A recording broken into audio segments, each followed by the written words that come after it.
성령 충만 시리즈 네 번째 설교, 성령 충만은 성품의 열매로 나타납니다 라는 제목으로 하나님의 말씀 증거하고자 합니다. 우리가 살면서 자주 하는 오해 중에 하나가 무엇이냐면 성령 충만을 특별한 은사와 능력으로만 이해한다는 것입니다. 예를 들면 그런 거예요. 방언을 해요. 어떤 사람이 환상을 본다고 해요.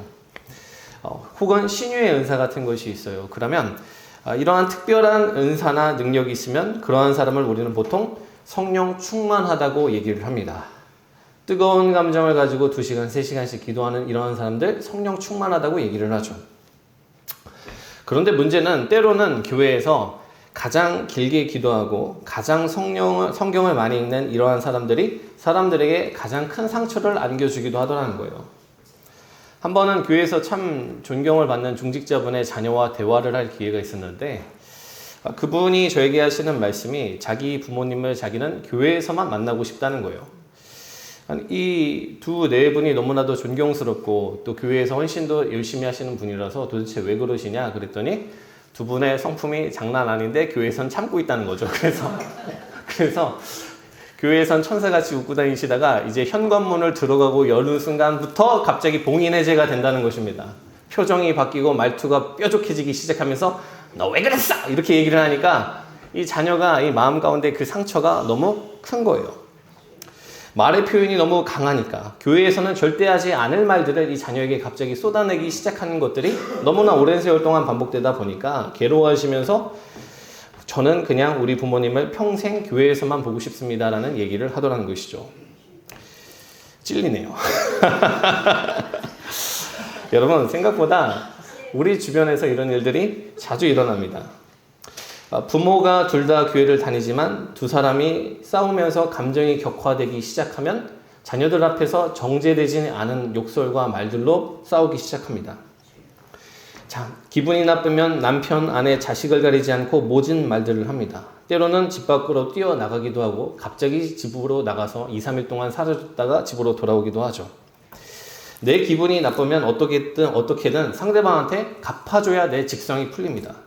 직장에서도 마음에 안 드는 사람이 있으면 어떤 식으로든지 간에 한번 이제 눌러줘야지 이 내 안에 있는 이 분노가 풀린다는 것이죠. 분명히 교회에서는 뜨겁게 기도도 하고 개인 묵상도 하고 말씀을 붙잡고 살아가고 또 성령의 은사도 있는데 정작 실제적인 삶에서는 이러한 변화의 열매가 잘 나타나지 않는 것입니다. 그런데 오늘 우리가 읽은 이 갈라디아서의 말씀은 우리에게 분명한 진리를 알려줍니다. 성령님이 충만하시면 우리의 말과 행동, 성품이 바뀌게 된다라는 것이죠. 먼저 16절 말씀 보면 이렇게 시작합니다. 우리 합독합니다. 시작! 내가 너희에게 이르노니 너희는 성령을 따라 행하라. 그리하면 육체의 욕심을 이루지 아니하리라. 아멘. 말씀을 보니까 하나님께서 이 바울을 통해서 우리에게 어떻게 명령을 하시냐면 내가 이르노니 너희는 성령을 따라서 행하라 라고 말씀하십니다. 여러분 여기서 이 따라서 행하라는 말의 원어를 보면 걸어가다 라는 의미를 가지고 있습니다. 다시 말해서 하나님은 우리가 성령과 같이 걸어야 된다고, 성령님과 보조를 맞춰서 가야 된다고, 혼자 달려나가지 말고 매일매일 성령님과 동행하며 그분의 보조를 맞춰 함께 걷는 삶을 살라고 말씀을 통해서 얘기하시더라는 거예요. 왜 그렇습니까? 만약에 우리가 성령님과 같이 걷지 아니하고 나 홀로 걸어가게 되면 우리는 육체의 욕심을 이루게 되기 때문이라는 것이죠. 19절부터 21절까지의 말씀 보면 이렇게 기록되어 있어요. 육체의 일은 분명하니 곧 음행과 더러운 것과 호색과 우상 숭배와 주술과 원수 맺는 것과 분쟁과 시기와 분냄과 당 짓는 것과 분열함과 이단과 투기와 술 취함과 방탕함과 또 그와 같은 것들이라. 여러분 우리가 성령님과 동행하지 않고 나 홀로 걸어가게 되면 우리의 삶에는 지금 읽었던 이러한 것들이 자리 잡게 된다라고 하십니다. 음행, 호색, 우상숭배, 주술, 원수 맺는 것, 분쟁과 시기, 분냄과 당 짓는 것, 분열함과 이단과 투기와 술 취함과 방탕함. 여러분, 저와 여러분 안에는 죄성이 있습니다. 예수를 믿고 하나님의 자녀가 되긴 했지만 우리 안에 죄성이 완전히 사라진 것이 아니에요. 우리는 여전히 육체를 입고 살아가기 때문에 우리 안에는 정욕적인 생각이 남아있고 세상의 것을 사모하는 마음이 남아있고 질투하고 시기하고 분열하려고 하는 어긋된 본성이 여전히 남아있습니다. 그래서 신앙생활을 함에도 불구하고 때때로 우리가 정욕에 넘어지고 거칠게 말하고 분노하고 시기하고 질투하는 마음 상태에 빠지는 것입니다. 그리고 불행하게도 우리들 자신에게는, 우리들 스스로에게는 이러한 육체적인 본성의 한계를 뛰어넘을 수 있는, 내가 가진 죄성의 한계를 뛰어넘을 수 있는 능력이 없다는 것이죠. 그래서 하나님이 우리에게 말씀하시는 것이 너희는 성령을 따라 걸어야 된다고, 성령과 함께 동행해야 된다고 말씀하시더라는 거예요. 그때 우리가 나의 본성과 죄성을 뛰어넘는 믿음의 삶을 살 수 있게 된다. 여러분, 저와 여러분은 성령을 따라서 그분과 동행해야 되는 사람인 줄 믿으시기에 주의 이름으로 축원합니다. 내 가정에서 성령님과 동행하고, 직장에서, 교회에서 사람들과 교제할 때도 성령님과 동행하고, 내가 홀로 있는 그 순간조차도 성령님을 의지하면서 그분의 임재를 구하는, 성령과 함께하는 삶을 살 때 여러분, 우리가 육체의 소욕을 피하고 정욕을 이기고 성령의 열매를 맺으면서 살아갈 수가 있다라는 것이죠. 특별히 오늘 말씀은 우리가 그와 같이 성령을 따라서 동행하는 삶을 살 때에 맺히게 되는 변화에 대해서 이렇게 기록하고 있습니다. 우리 22절부터 23절까지의 말씀을 합독하도록 하겠습니다. 시작! 오직 성령의 열매는 사랑과 희락과 온유와 절제니 이 같은 것을 금지할 법이 없느니라. 아멘. 말씀을 보니까 성령과 동행하는 사람의 삶, 성령 충만한 사람의 삶에는 이러한 9가지 열매들이 맺히게 된다라고 기록하고 있습니다. 제가 이 부분에 대해서 도대체 어떻게 설명을 해야 될까 고민을 많이 했어요. 이 9가지의 단어들을 갖다가 하나하나 풀어서 해석을 해야 되나? 그런데 마침내 한 문장으로 여러분에게 이 구절을 이해시킬 수 있는 방법을 찾았습니다. 자, 따라해 보세요. 성령 충만하면 착해진다. 아멘입니까? 네. 여러분, 성령 충만하면요, 사람의 눈빛이 달라집니다. 그의 음성이, 말투가 온화해집니다. 성령 충만하면 그 성품이 달라집니다. 오해하지 마셔야 될 게, 이걸 우리가 억지로 결단해서 그렇게 된다는 게 아니에요. 내가 이제부터 그리스도인이 되었으니까 착해져야지, 이게 아니라 내 안에 내주하시는 성령께서 나를 인도해 가시는 거예요. 예수의 영이신 성령께서 우리가 예수님을 닮아가도록, 예수님의 성품을 소유하도록, 예수님의 성품을 소유한 사람으로서 살아갈 수 있도록 변화시켜 가시기 때문에 이전에 맺을 수 없었던 신성한 성품이 내 안에 자리 잡기 시작하고, 이전에 맺을 수 없었던 거룩한 열매가 내 안에 하나 둘 맺히기 시작한다라는 것이죠. 특별히 오늘 말씀에서 이 성령의 열매는 이라고 말하면서 쭉 나오는 이 단어를 보면 이것들은 모두 사람의 기질, 성품과 관련된 것들입니다. 사랑이 넘치게 되고, 어떠한 상황 속에서도 주님으로 인한 기쁨을 상실하지 않고, 사람들 사이에서 화평을 이루는 자가 되고, 연약한 이들을 오랫동안 인내해주고 상대방을 긍휼히 여기고, 선한 마음으로 살아가고, 사람과 하나님께 충성하고, 잠잠한 마음 상태를 유지하면서 말과 행동을 조절하게 된다고 말씀하십니다. 한마디로 성령님께서는 단순히 우리에게 능력 주시는 분을 넘어서 우리의 인격과 성품을 바꾸어 가시는 분이라는 거예요. 그런데 여기서 우리가 주의해야 될 사실은, 지금 성경이 말하는 바가 여러분에게 이 9가지 열매를 기억하고 이 하나하나를 갖다 추적해서 반드시 맺으라는 얘기를 하고 있는 것이 아닙니다. 어떤 분들은 이러한 말씀들을 듣고서 그렇게 하시는 분들이 계세요. 이제 왜 옛날에 이제 공부할 때 그 가다가 남아있다고 하죠. 그래가지고 벽지에다가 9가지 열매를 딱 붙여놓는 거예요. 그리고 이 9가지 열매 중에 오늘 내가 맺은 것은 뭐고 맺지 못한 것은 무엇인가. 마치 공부 복습과 예습하듯이. 그래서 이걸 못 맺었구나. 그럼 또 그걸 맺으려고 노력하고. 여러분, 그러나 만약에 그렇게 하게 되면요, 그것은 우리한테 또 다른 율법이 되어버립니다. 세상에서 말하는 윤리와 도덕적인 삶을 살라는 얘기와 다를 바가 없어져 버린다라는 것이죠. 여러분, 오늘 말씀을 통해서 하나님이 우리에게 알려주시는 핵심은 그 9가지 열매들을 하나하나에 집착해서 성취하라는 데 있는 게 아닙니다. 하나님은 지금 우리에게 한 가지 얘기만 하고 계시는 거예요. 성령 충만하라는 삶을 살라고, 성령과 함께 걷는 삶에 집중하라고. 그러면 그 나머지 것들은 자동으로 알아서 따라오게 된다라는 것이죠. 오늘 말씀 22절을 보면 이 사실이 아주 분명하게 드러나는데, 22절을 보면 어떻게 시작합니까? 오직 성령의 열매는 이라는 문장으로 시작해요. 여러분, 하나님은 우리에게 오직 너희 성도들의 열매는 이라고 말씀하시지 않으셨어요. 오직 성령의 열매는 이라고 말씀하셨습니다.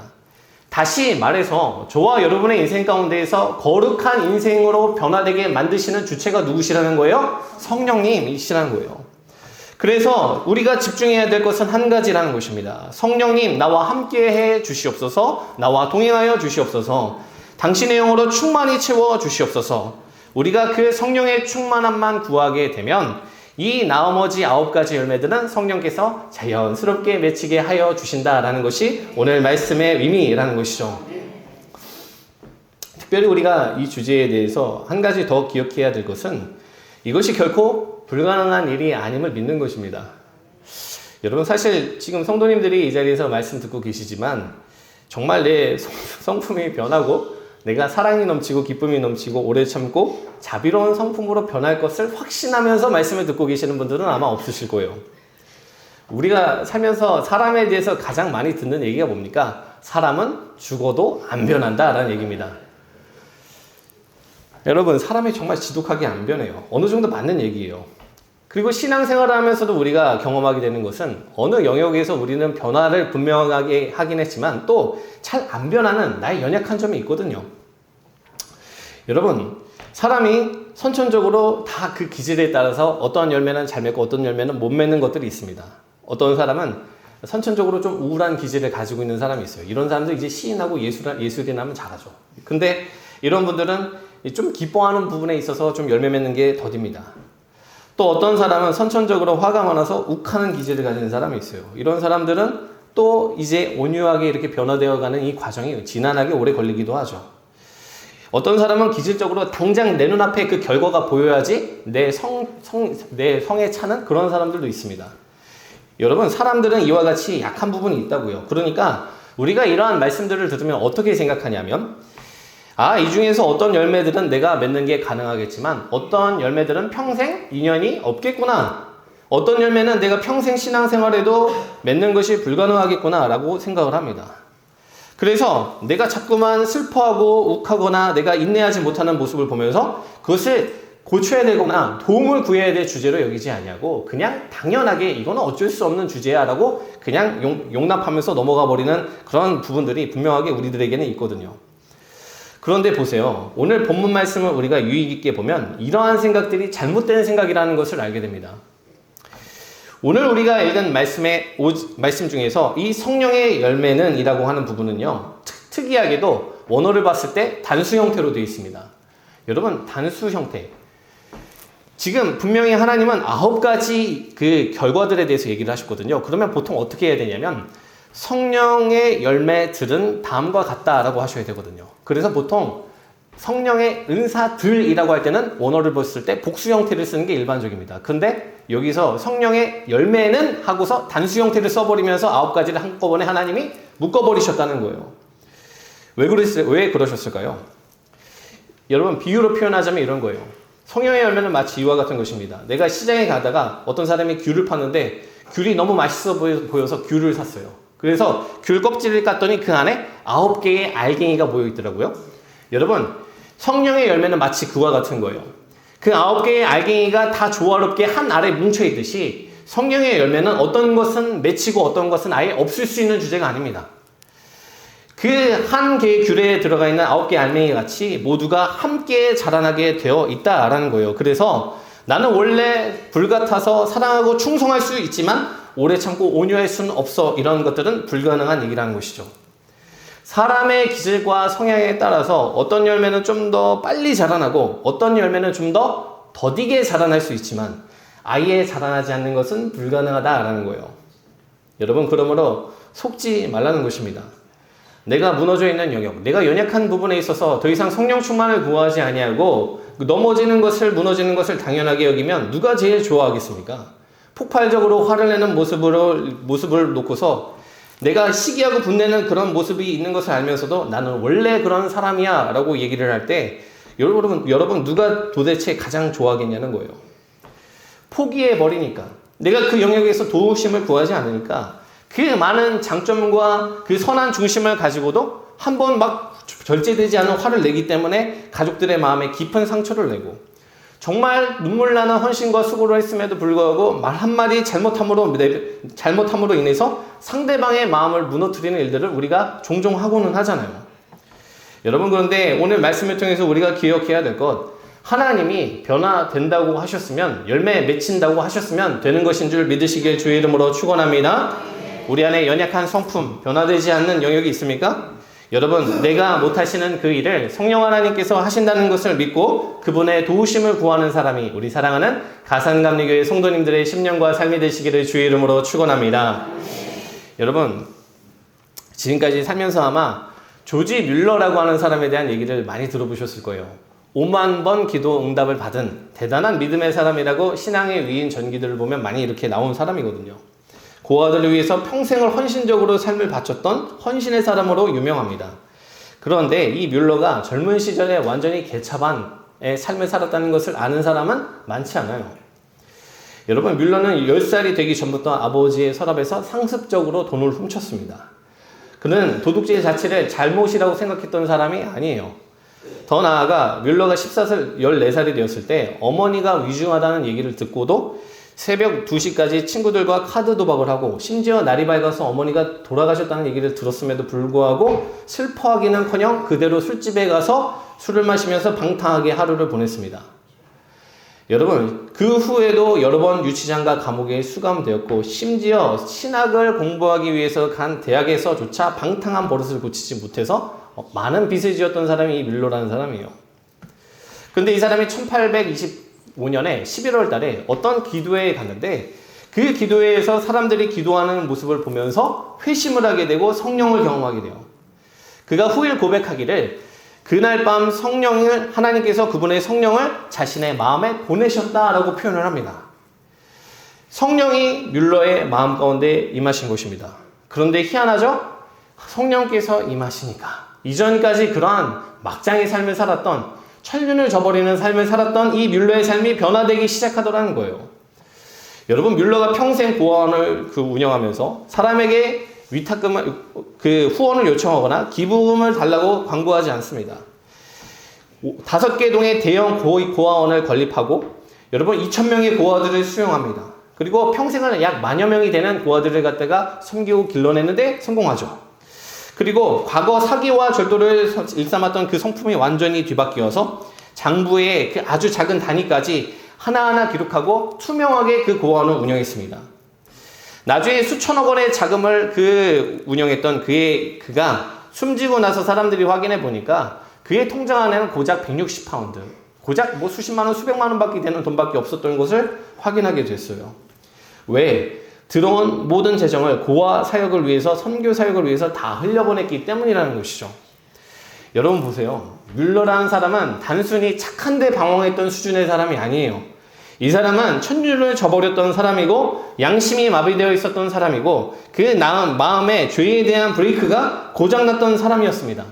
그런데도 불구하고 그가 성령님의 오심을 경험하고 성령으로 그의 심령이 치워지는 것을 경험하고 나니까 그 사람이 맺을 수 없었던 거룩한 삶의 변화가 뮬러의 삶에 나타나게 되더라. 여러분, 그런데 뮬러를 변화시켰던 성령 하나님께서 오늘 저와 여러분 안에 계시는 성령 하나님이신 줄 믿으시길 주의 이름으로 축원합니다. 여러분, 말씀을 마무리합니다. 오늘날 교회에서, 오늘날 가정에서 많은 사람들이 시험에 들고 어려움을 경험하는 이유는 우리가 방언을 말하지 못하고 환상을 보지 못해서가 아닙니다. 물론 방언할 수 있고 내가 하나님의 특별한 은혜와 은사를 소유한 사람이면 좋겠죠.